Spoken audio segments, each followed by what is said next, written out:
Hi booktube, Aaron here, hope you're doing okay. Today I'm going to do a random reading update, so I'm going to go through all of the books that I've read so far this month, just to give you an idea of what I've been up to and what I've been enjoying, and then I'll, at the very end, just quickly show you what I'm currently reading. I have already I've already filmed this, and then I stopped filming and I couldn't see the timer, and so I realised after I'd done it that I'd been talking for nearly an hour, and I didn't want to put that one up, so I'm going to try and do it all a bit quicker this time round, so we'll see how it goes. I'm going to start off with two works of poetry that I read, two very slim books, but they're both dealing with a subject matter that I've never found particularly interesting in poetry and in literature in general, and that's divorces and separation and things like that, and breakups, and I've just always found it a bit, I don't know, just a bit boring, and it's one of those things where I can totally understand why someone would write about it. It's a very it's emotionally fraught, and it's this it's this split in a in a setup and a situation that sort of conventionally and sort of culturally we put a lot of meaning into, I suppose, and so I can understand why it's a big thing, and maybe why to a lot of people there's that appeal, but personally I've never been able to find that appeal myself. But the two poets writing about it, the first one was Eira Stenberg in her Wings of Hope and Daring, her selected poems. These are translated by Herbert Lomas, and I think I liked this a bit more than the other one. The other one was Fight Journal, some poems by Johnny Evans, and this is a very literal, journalistic, or as in sort of diaristic look at falling out of love and the process of divorce and telling your kids what's going on, and it's more down to earth, but with that it's just a little less spectacular and a little less interesting to read. It's still very honest. There is an interesting sort of autobiographical detail in that. This marriage that's falling apart was his first marriage. It was his second marriage, but then his first marriage, when his first wife died, and so there's a lot of, emotionally a lot behind this second marriage. It's not just this marriage ending, but it's unearthing all of this trauma from underneath. So on that very sort of personal level, on how just an everyday story that someone tells you can be compelling and emotional, I enjoyed it and found it valuable. In terms of execution, in terms of the poetry itself, I found it a bit plain, if I'm honest, and again, I'm not naturally disposed to poetry about divorce and breakups and things, and so again, wasn't quite as well disposed towards these poems, but didn't write them off entirely, but I slightly preferred Ira Stenberg. Particularly, there's a sequence of poems, called The Book of Parting, with a quote from Chekhov: "If you're afraid of loneliness, don't get married." So there we go. And what Stenberg does, is she manages to approach the whole thing a little more metaphorically, and so it's still very emotionally resonant, but it's not just a step-by-step, day-by-day account of things that happened, and this is how I felt about it, and this is what this person said, and this is what this other person said, and then trying to put some kind of poetic weight behind these events. You know, it's not like she's just snipped out bits of a journal and turned it into poetry. Instead, she's creating these metaphors and these images and using those as a way to try and understand what's been going on emotionally.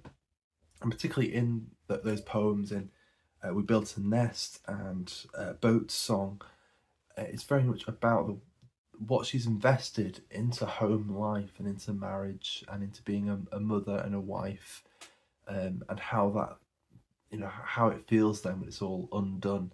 And I found that just so much more compelling than just telling you what happened. And so I enjoyed this a bit more. I think this is all that we have in English translation from Stenberg. But I did enjoy it, so I might try and reread her at some point. And then I read this as a buddy read, and I finished it off a couple of weeks ago now. But I was reading this with Richard from History Lit, and we read Life and Fate by Vasily Grossman. And I will say, it's something I've been saying a bit over the last few weeks, really. It's something I've realised.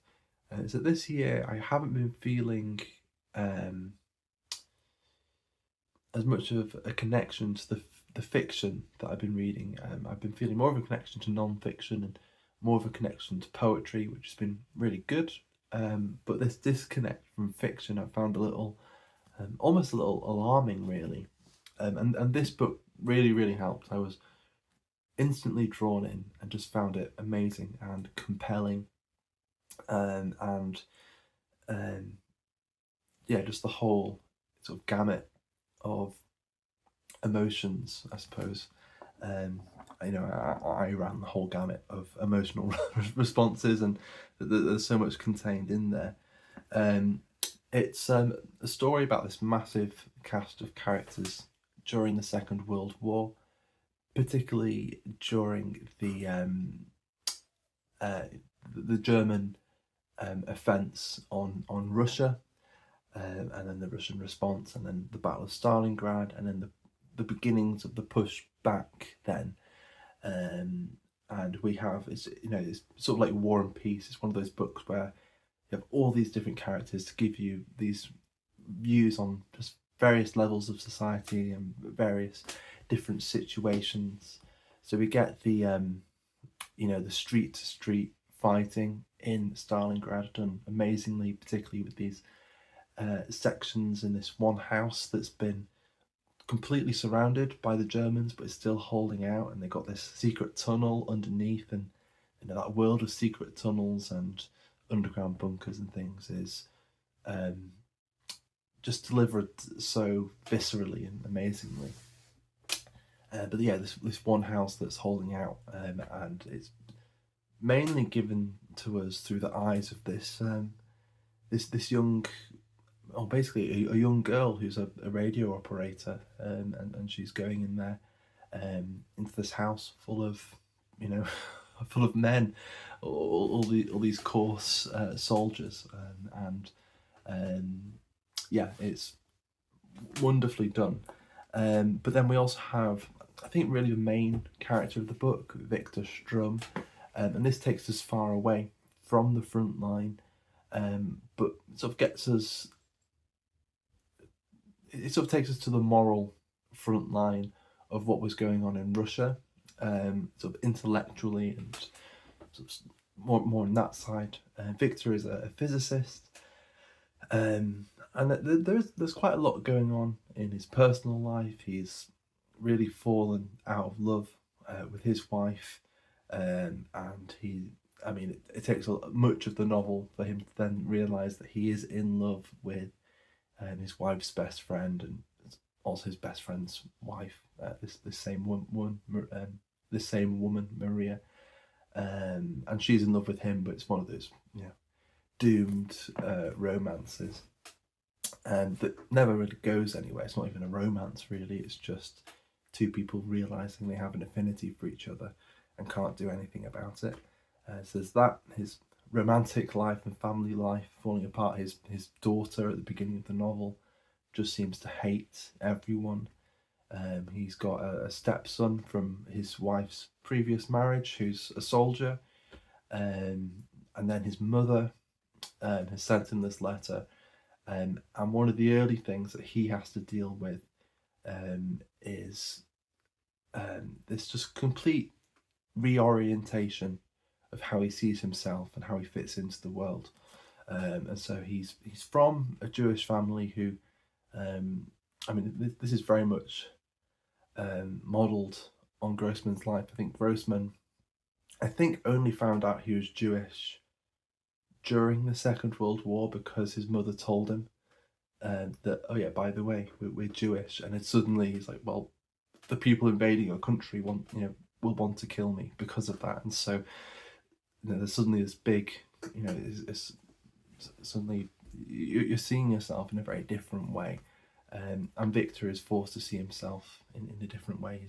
The exact same thing happens, and his mother is in a town that's been occupied by the Germans, and so there's this long, wonderfully written but awful letter that is a last letter to him, going through what's going to happen, and what has been happening, the process of just certain day-to-day things being stripped away, the way neighbours look at you and treat you differently, and then the ghettoisation, and then suddenly being told that eventually you're going to have to leave, and yeah, done so humanly, but so awfully as well, in the way it's put across.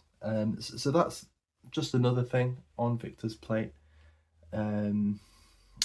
He's also his day job is he's a physicist at an institute, and he's sort of made this breakthrough, this amazing discovery that's I suppose because of this he's made a bit of a name for himself even beyond the Soviet Union, and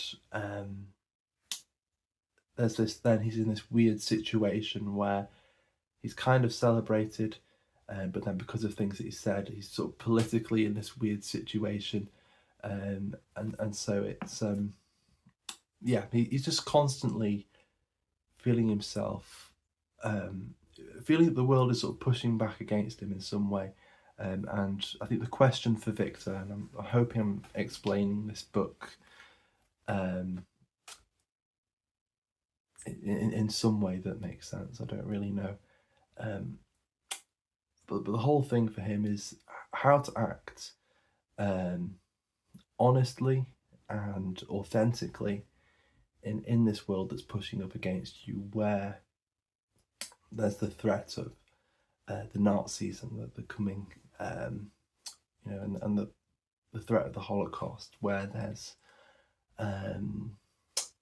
his own personal problems with his family, and he's being inauthentic there, where he wants to be as honest and good in his work, and yet the state is pushing up against him as well, and he has to, he can either be honest and make a stand, or be disingenuous and save his own skin in these various situations, and there's always the threat of denouncement and being arrested, and there are other characters in here who are denounced and arrested and thrown into prisons and beaten up and stuff, and so it's this very brutal world where it feels like you can't really turn anywhere and really be human, and yet in some way that there are so many characters who, despite all this, are able to be human and authentic, and Victor's not necessarily one of them, but he maybe gets himself towards a place towards the end of the book where he might be able to see himself starting to eventually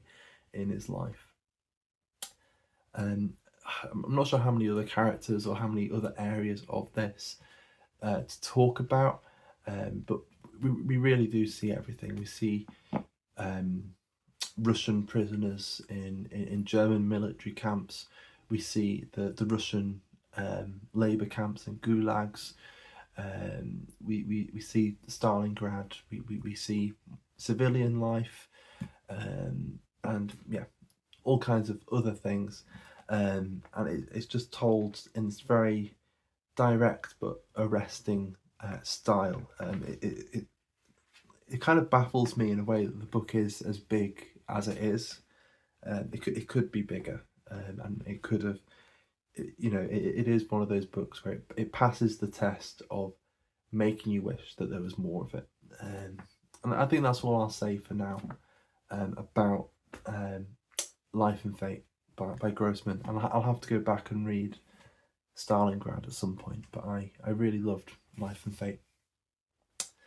And then I've read 2 other books since then.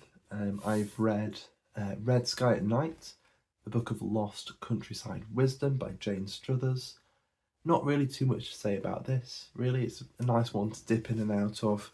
It's got a few recipes in it. But there were 2 things that I really liked from it that I was glad that I found.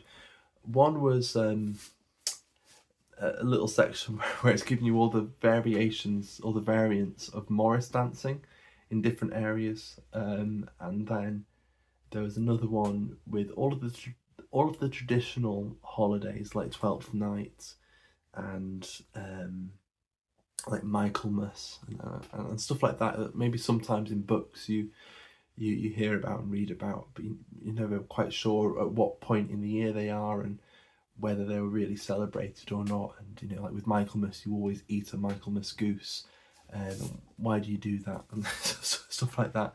So little things like that were interesting. A bit of it, I suppose, to someone who, if you have lived in Britain, or if you just have a bit of an interest into sort of countryside life and into either folk wisdom, or even if you've just been out hiking before, I think you probably know a fair bit of this, but it assumes that you know nothing and just gives you this general view. So yeah, it was fun, and it was good.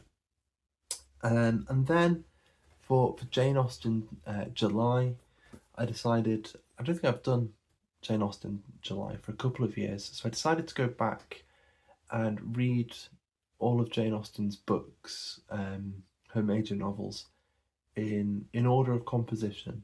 So I've started off with Northanger Abbey, and I should say I've already read all of the major novels, so they're all going to be rereads.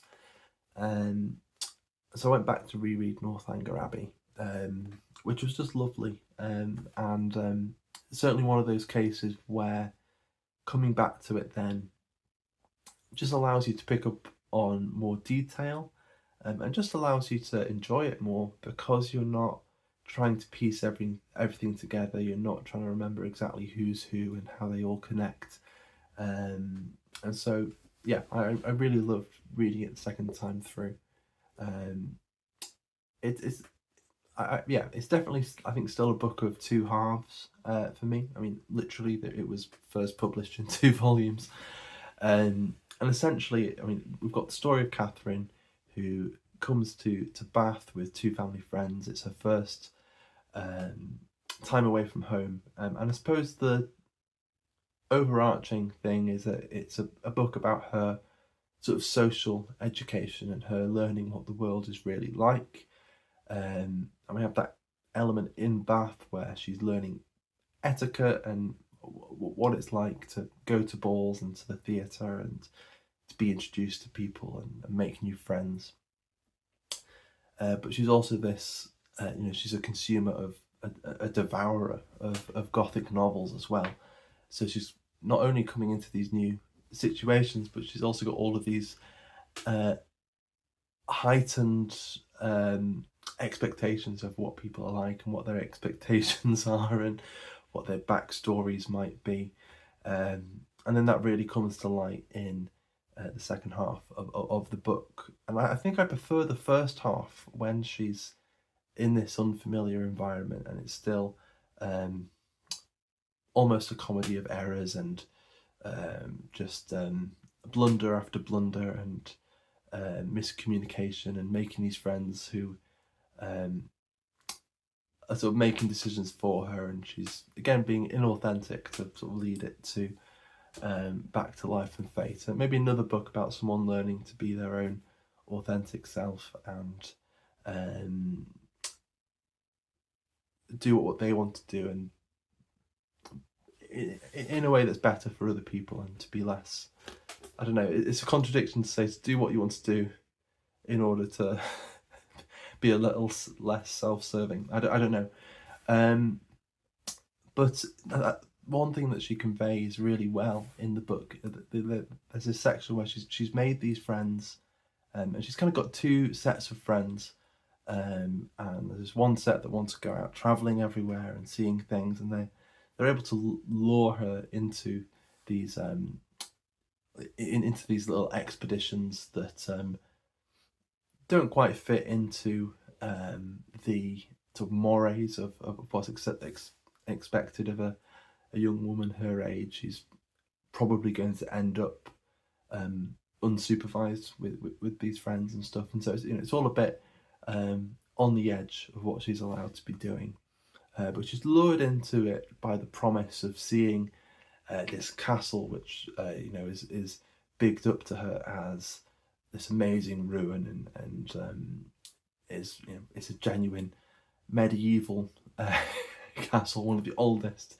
in Britain, and having when you check the notes, then it's a folly. It's something that some person in the 1700s built on their estate to make it look a bit more romantic, and so she's being played, but then she never gets to see it either, and it never it never comes to anything. But when going on these expeditions, she's also making these arrangements with other friends, and the friends going on expeditions are constantly sort of drawing her away from them and making her look bad, I suppose. And it does very much the things she conveyed really well.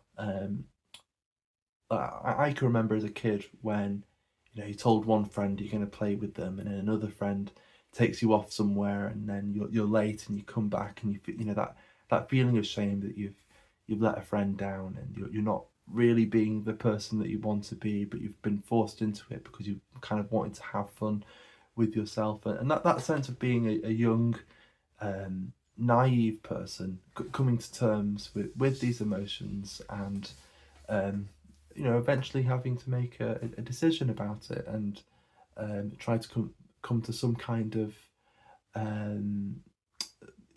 resolution with your friends.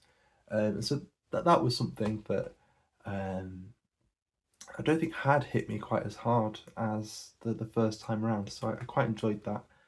And then we get the second half, which is a kind of spoof of or a satire of then the Gothic novel, because she's put in this place and into this old country house, and that's a genuine old building that used to be an abbey, and so it just has to be like a Radcliffe novel, and there has to be secrets in every room, and there has to be a murdered wife and secret passages and all of that.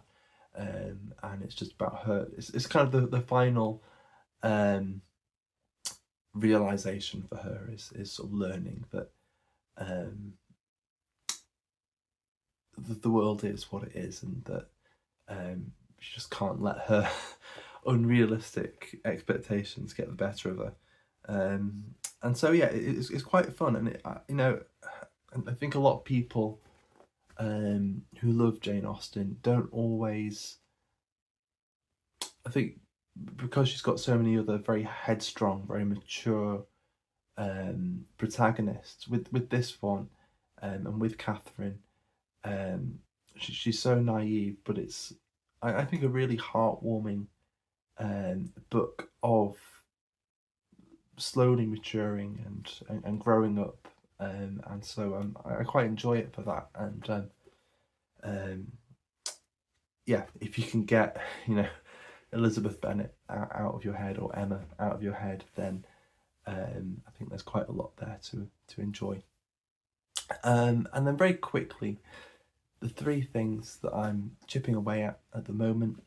I'm still working my way through the major works of William Wordsworth. I am about 2/3 of the way through the Prelude, which is this long autobiographical poem that he did about how his sensibility as a poet was sort of built up, I suppose. And yeah, that's been really, really lovely. Where am I up to? I'm up to book 9, so we're not far away from his run-in with the French Revolution, which will be fun. And then I've been going through this. This is a little larger than the entire universe. The selected poems of Fernando Pessoa. And again, I won't say too much about this until after I've finished it. But I've always, since I first heard of Pessoa, I've been really intrigued by him and was really curious. And that has stayed on because he's such a complicated and elusive character, and he has all these heteronyms and all of these elements that seem to be self-contradictory. But I'm very much getting to this point now where there is something about him that feels very familiar, almost like Jane Austen. They're two writers that I have come to really enjoy spending time with, and I'm sort of glad to come back to. Many of these poems are new to me, but I'm beginning to feel a little more at home with the different outlooks that the different heteronyms that Pessoa wrote under have. So that's been really, really fun. So yeah, I'll be reading this for a bit. This will probably see me through the rest of the month. And then just to finish off, I wanted to mention that I've started reading the Dispossessed by Ursula Guin, which I mean, I'm only a chapter in, but it was a good chapter. And it really brought it home that I need to get some more of the Guin, because just immediately the writing was so immersive, and I don't know, I just felt so engaged with this world of the book that is sort of I'm slowly getting used to in this first chapter, but not working to get used to it either. I really, really loved, and it's in a way I feel like it's what I've been looking for in my reading this year. So at some point I'll have to pick up some more Ursula Le Guin. But that's it for now. So I'll let you know once I've finished those books how they were. But I hope the last few weeks have been okay for you, reading wise. But yeah, for now, thanks very much for watching, and I'll see you soon. Bye bye.